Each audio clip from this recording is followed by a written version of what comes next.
Unifor's first year was really about identifying who we are. It was about putting our stamp on the labor movement, but it was also about putting our stamp in the politics across the country.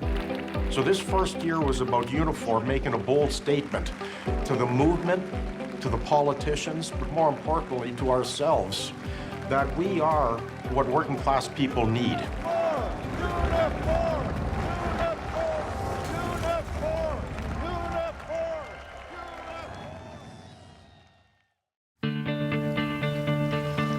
Ici, c'est une très belle région. On a beaucoup de choses proches pour pouvoir se divertir, mais en même temps, on n'est pas trop loin de la campagne. Fait que c'est une très belle place à vivre, moi. Bienvenue chez Silicium Québec! Ce que vous voyez ici, c'est les fournaises, une des 3 fournaises. La roche de silicium a beaucoup de fonctions. Puis on va vendre ça à des compagnies qui vont faire un procédé chimique pour le transformer en silicone. Aussi des compagnies électroniques qui l'achètent pour faire des composantes électroniques parce que le silicium, c'est un produit qui est conducteur. Bien sûr que nous autres, on vient de sortir d'un lockout. Les concessions demandées par l'employeur étaient d'environ 40 % de réduction, ce qui était à peu près 20 % de réduction de salaire, puis un autre 20 % de tout ce qui est avantages sociaux, fonds de pension, les assurances collectives, les vacances. Si on reculait 20 ans en arrière, de côté avantages sociaux et salaires. Mon nom est Marie-Pascale Lacroix. Je suis la conjointe de Jocelyn Marchand qui travaille chez Silicium Bécancour depuis 15 ans. Pour moi, ce qui a été difficile, c'est financièrement. Moralement, c'est difficile parce que tu sais que ça vient de commencer, mais tu ne sais pas si ça va durer 1 mois, 3 mois, 6 mois, 1 an. Et on a déjà vu 2 ans de lockout. Au début, Jocelyn, mon conjoint, le vivait pas trop mal. Mais plus le temps avançait, plus il se sentait peut-être pas autant utile au quotidien depuis 8 mois. So here's this founding convention. We have a group of members who are feeling isolated because they're into this long dispute. They've been locked out, and they stood up and they laid out their issues, and the overwhelming support from the convention, I mean, it was truly touching. Quand tu te retrouves seul dans la rue en pleine nuit, je peux vous dire que tu te sens bien seul. Par contre, quand tu reçois des appuis d'autres sections locales, c'est réconfortant, c'est ce qui nous permet de poursuivre notre bataille. Je deviens un petit peu émotive, pardon. Ça a été une très, très, très grande solidarité. Il y a eu de l'aide d'un peu partout. Ce qu'on a reçu comme appui est venu pratiquement tout de suite. C'est 2 gros syndicats qui sont fusionnés ensemble. Et puis, ça nous a donné nécessairement une double appui. Et là, on a acheté d'autres sections locales qu'on n'aurait pas eues si on n'aurait pas été fusionnés dans Unifor. Et ça, c'est un gain du ciel qui est arrivé pour nous autres qui étaient en plein conflit. Ça, c'était merveilleux. The message to the employer was that this new union was going to make sure that we didn't leave anybody behind. It was about determination, and our members, they understood what was at stake, and they fought right to the bitter end. That's why they won.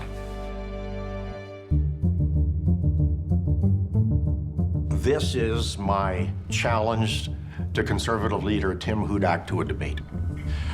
This is a party that was going to destroy the trade union movement. So this was about the trade union movement destroying that ideology. There is no way that the Conservative government in Ontario was going to introduce right-to-work legislation. What happened in Ontario was going to spread across the country. Tim Hudak was a huge threat to not just Ontario, but all of Canada. Everybody was watching what he was doing. Once they saw that he wanted to eliminate 100,000 jobs in one go once he got elected, bring in the legislation against how dues would be paid for our members, it just would have decimated everything that unions stand for. So the biggest thing that Tim Hudak was after was the RAM formula. That was a big eye-opener for myself personally. I was very afraid and felt really obligated to go and speak to my members about it and educate them based off of how I was educated about it. Being at home and being with my family, we were elated that Tim Hudak was defeated. I didn't even bother to watch his speech because I was like, yay, he's not gonna be in. This is brilliant. I cannot believe that we've done the work and the work won.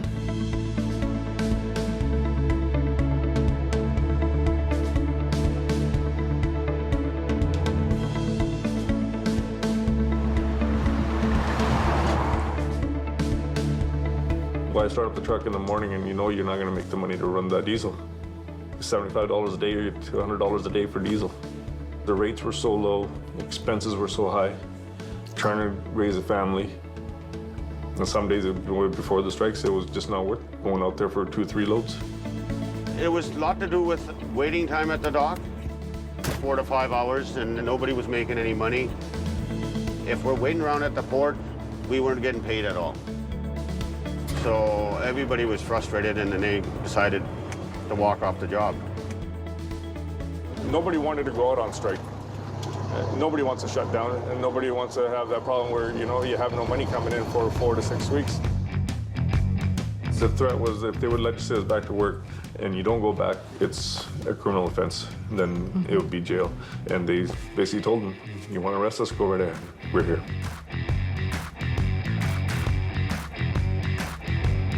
We had a convoy that went from outside of Vancouver right through to a massive demonstration.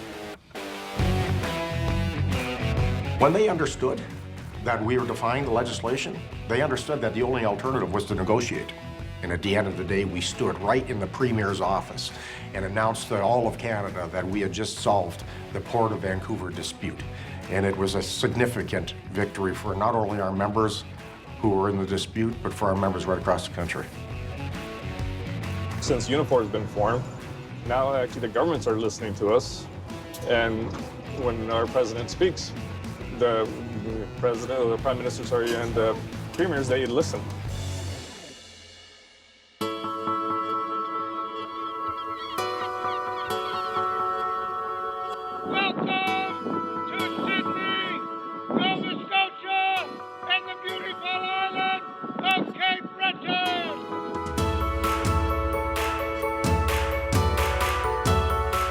I'm a stevedore down here at the Logistics in Sydney, and I've been here for 28 years. Cape Breton has always been a union environment here. We've had steel workers and coal mines. It's still like a family-oriented thing to me. Before these cruise ships arrived here, we had a steel plant and the mines and that there stuff.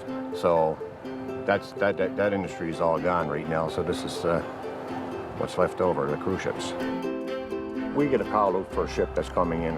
We go down, we're on the waterfront just to make sure that the boat's tied up and everything goes as planned. There was a word of mouth going around that our services were no longer needed. In other words, they were more like getting rid of the union. Like they figured there was only 14 men down there doing this their job and they could just push us out the door. We planned a rally that was going to leave one of the parks there and march up to Sydney there and march down here to the waterfront. And the police were estimating somewhere between, I think it was around 1,500 to 3,000, 4,000 people. They really didn't know. It was just going to be that big.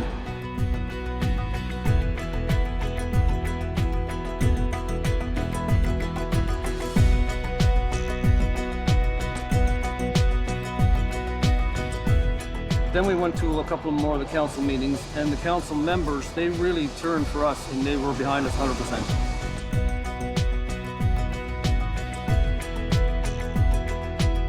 I think that's when the Ports Corporation finally backed down.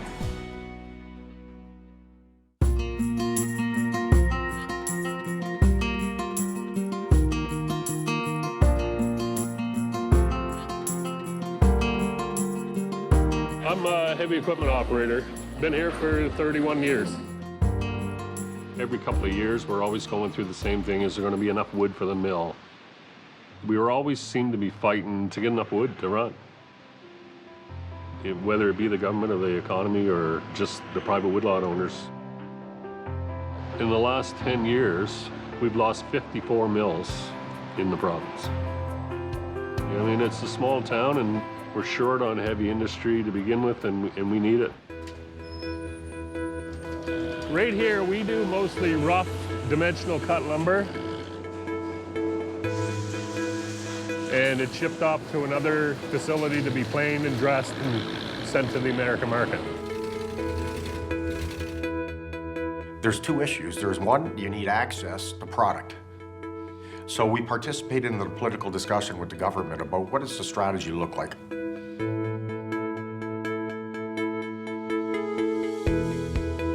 Two, you need the capital to refurbish the existing mills. Well, the Irving announcement, they announced about $500 million worth of investments, which was really going to upgrade 4 mills. This is about what happens when labor, the business community, governments, everybody gets involved in a discussion about the strategy, about what do good jobs look like. How are we going to take advantage of our natural resources and raw materials here in Canada to put Canadians to work? Welcome to St. John, New Brunswick. It's pretty foggy today, but I swear it's a nice city. I work at Irving Pulp and Paper as a lab tech. I grew up in Hammond River, about a half hour outside of the city. A lot of people leave their family or they uproot their entire family and go out west. That's very common. I consider myself one of the lucky ones to be able to stay in New Brunswick. I don't really ever have to worry about moving away to get a better job because I feel like, you know, I have it pretty good here with the job that I have. I enrolled in New Brunswick Community College. I did all 3 work terms with the pulp mill, and then they gave me a full-time job before I even graduated. So when I first started at the pulp mill, I did shipping, receiving work. I was trained to drive a forklift, trained to drive a loader. So that loader that's going right now, that's what I used to drive, that exact one. This lab is a lab that I've been wanting to get into.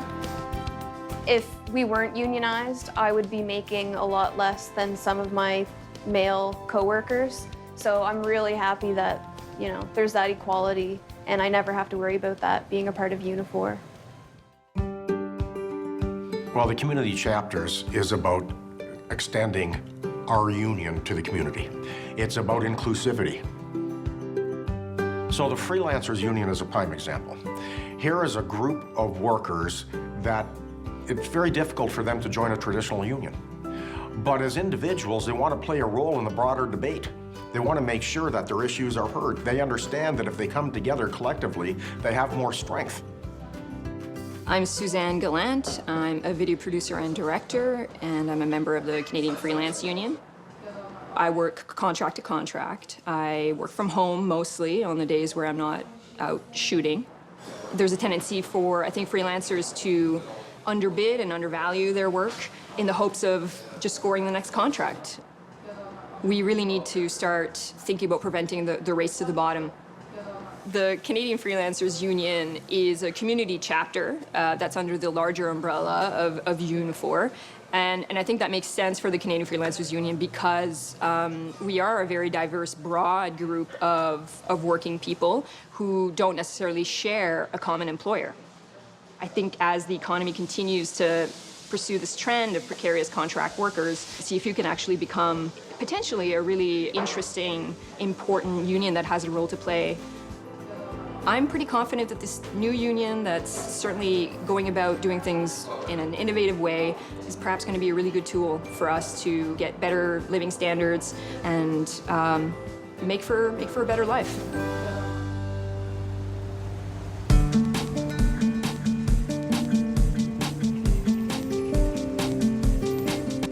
My name's Liz Marzari. I'm unit chair at the Toronto Star.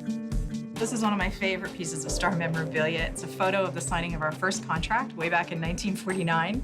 In the background, you'll see Beelan Hondrek. He was the first president of the Guild, and his son, John Hondrek, is the chairman of the board of Torstar right now. One of our units, the Globe and Mail, was in contract negotiations in the last few months. It was quite a heated bargaining. It got down to the last wire, and the biggest issue for them was the desire on the part of the company to have journalists write what we would call advertorial copy. What the pressure at the Globe was, they wanted to be able to assign their news journalists to write advertorial, to not identify it as advertorial, so it would be written by a regular journalist. It would appear to be a regular story, but it would be all about a particular company. Obviously, this was a critical issue for the journalists in our union. It goes to the heart of their credibility and the heart of what journalists do. It became a lightning bolt issue for the newsroom and for the other staff at the Globe as well, and for other units within Local 87M. They took a couple of strike votes, actually, and got down to within 24 hours of a strike deadline. Because of the strength of the membership, they were able to fight back that desire on the part of the company to have them write advertorial. It's so vital that we have a robust news industry and a media that can report in an unbiased way. And that goes beyond just what we do in our workplaces. It affects the community around us and the communities that we service and that we're part of.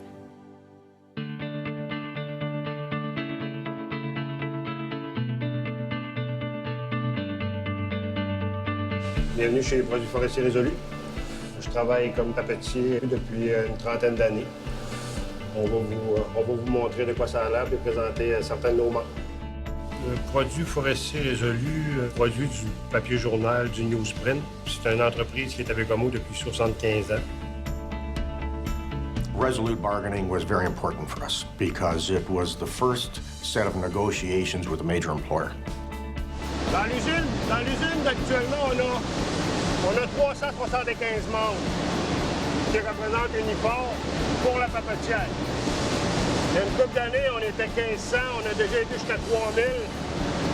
Mais la modernisation, l'Internet, ça n'a pas bien fait. Employers said to us, listen, if you take major concessions, there'll be some layoffs. If you only take some concessions, there are going to be major layoffs. And they said it publicly. We heard about it through the media. Mon nom est Marc Dallaire. Ça fait 33 ans que je travaille à l'usine. La dernière négociation, Unifor a vraiment été pris au sérieux dans le fait où quand que le président, Jerry, il disait quelque chose, c'était vraiment écouté. J'ai fait plusieurs négociations. J'ai vu une grosse différence.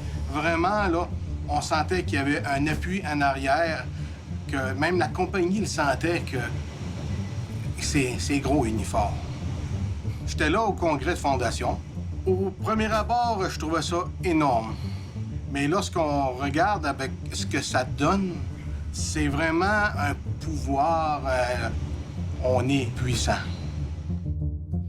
So resolute bargaining was about bringing the jobs back in-house because our members really got hammered during the economic recession. Our members took wage cuts. We gave on benefits, time off the jobs. So resolute bargaining was about getting it back. And it was about saying, not just to Resolute, but all the employers, that this is a game changer. Our organization is going to do everything we can to fix the wrongs. Dans l'industrie forestière, le contre-type, c'est qu'on choisit un groupe qui est pour un employeur, comme là, on a choisi Résolu, négocie une convention collective, puis quand elle est ratifiée, bien là, les autres doivent aller chercher la même chose. Ils peuvent pas aller en bas, ils doivent aller chercher mieux, mais pas en bas. So any employer that wants to screw with the pattern is going to have a strike. Our days of standing still and going backwards, they're over. This is about progress.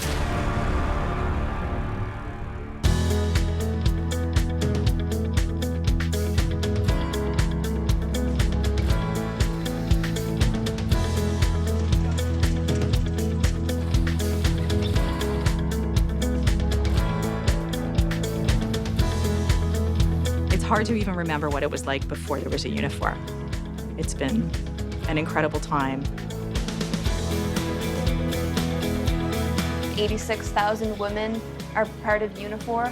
There's comfort in knowing that Unifor has our back. Unifor, moi je crois qu'il devrait continuer à créer des liens plus serrés pour justement quand des moments durs arrivent, qu'on continue à vraiment à honorer le nom Unifor. unis ensemble, on peut faire changer plein de choses. I think it's been one heck of a first year. It's been one incredible ride. This organization is about change, and it's about building an organization that's not afraid to talk about it. Sisters and brothers, this has been the largest convention in the history of our Congress and our Canadian labor movement. We are going to be what working class people need to build a stronger, more prosperous society. I'm feeling very positive about Unifor. We're going to make more gains than what we have in the past. C'est un syndicat qui va être écouté par son gouvernement, mais ils ont quand même 300 000 membres en arrière d'eux autres. Ça nous rend extrêmement forts. But when you have 300,000 members, you have one big family. Au revoir tout le monde. Salut, merci d'être venu. Bye-bye!